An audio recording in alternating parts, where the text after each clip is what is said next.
Okay, these exercises can be done in conjunction with a standard football type of workout program, can be integrated in nicely as an exercise program within a program of itself or as a standalone program. Now, the first thing we're going to do is a bear hug squat from the floor.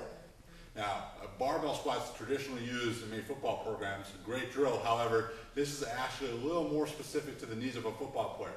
It's going to force you to have great flexibility, it's going to deal with an unstable object, and it's going to require you to move force and break it off the floor without any inertia. So you're going to have to build a lot of starting strength as well. So a great overall body drill. So our ultimate sandbag, our large one's loaded to almost 200 pounds. I'm going to roll up to the upright position. Now, I'm going to get down nice and low. I'm going to roll around the bag, bring it in towards me, push through my heel, and drive. At the top, my legs are straightened out, my glutes are squeezed. Back down. Down low, squeeze the bag with my arms, and drive. Just an amazing drill for developing the hips, low back, and a great way to strengthen up the upper body. All right, we all know that the bench press may be one of the most standard lifts used in football programs. However, there are definitely some weaknesses and holes in using it exclusively. So, we can do a very advanced form of a push-up to teach the body how to integrate the lower body, the core, and the upper body into one. So when a football player has to push another opponent on the field, they can learn how to efficiently move their body to develop more power and strength.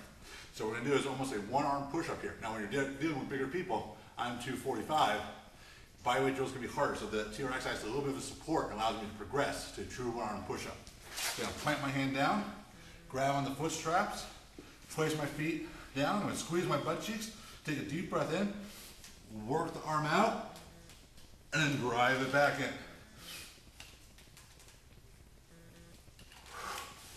A phenomenal way to get the whole body active in a pushing drill. Very practical for any football player.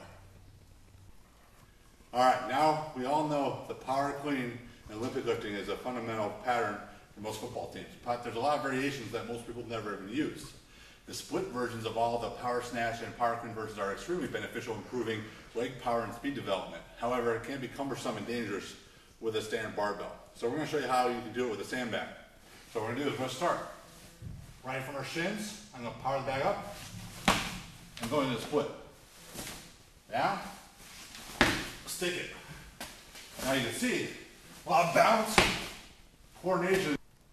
All right, so you can see that the split clean is a very valuable tool for developing that hip power, flexibility, and stride length that you're going to need in sprinting fast in football. All right, now if you're a little creative, you can also use the TRX to do pull-ups and their variations. Again, for bigger guys, pull-ups can be hard. So if you're talking skill positions, wide receivers, running backs, so forth, they should be able to do pull-ups, and we'll show you some of those in a moment. If you're talking linemen and so forth, instead of breaking down and doing pull-downs, they can do a variation of a pull-up by moving their feet forward, let their body go limp, and pull their whole upper body up. Now, if you're thinking about moving 275, 300 pounds like this is quite a bit of resistance. What they can do is they can position and work their way up, only using one leg, moving their feet more underneath them, staying very vertical, and then finally moving up to eccentric or negative pull-ups. For more advanced athletes, what you can do is we can start with knees tucked up. So if you're knocking out repetition after repetition of pull-ups, remember these handles make it more unstable, more challenging. So if I pick my knees up toward my chest,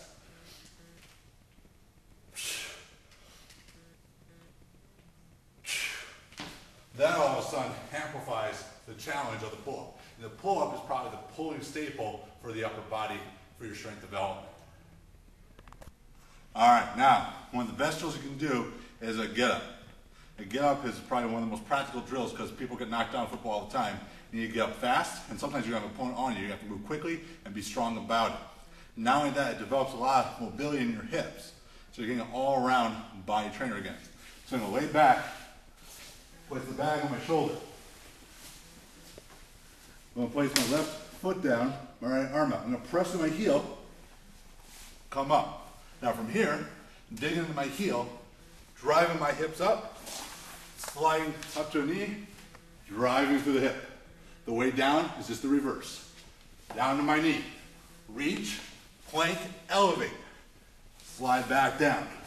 Now normally we do this for about 5 to 6 repetitions each side. Great ab drill, great hip mobilization drill. Try it today. All right, last exercise we're going to do today is the TRX, what we call fallouts. For this, we have a lot of variations. It's probably the most critical abdominal drill you can do because it works with the body, where the limbs are in extension, the body's trying to maintain posture. So what research has showed is that this is one of the best ways to train a stable core. What we're going to do is show you some of the variations you can implement. What you want to do is always make sure that the posture of the body does not change corresponds with the arms. Meaning, as the arms extend out or in different positions, the body doesn't sink the hips, doesn't arch up to cheat the movement. Most basic way, the further I start out, the easier the drill. So first introducing this, you just may want to start out here. Okay, as I move back, more underneath the unit, the more challenging it becomes. I can add complexity to it by either going to 1 foot, which requires a little more hip stability, or I can start alternating the arms and adding torsion to the body. I could add a rainbow movement, which is almost like a little pec fly, into the mix. So you can see in any of those variations, you can make them more difficult by either A, extending out further, adding in a pause at certain positions, or simply modifying the foot positions as well. So you see right now you have a complete football workout. You could either use in conjunction with your barbell and plyometric routine, or you can use this as a nice early off-season conditioner to prepare your body for the demands of the preseason workout.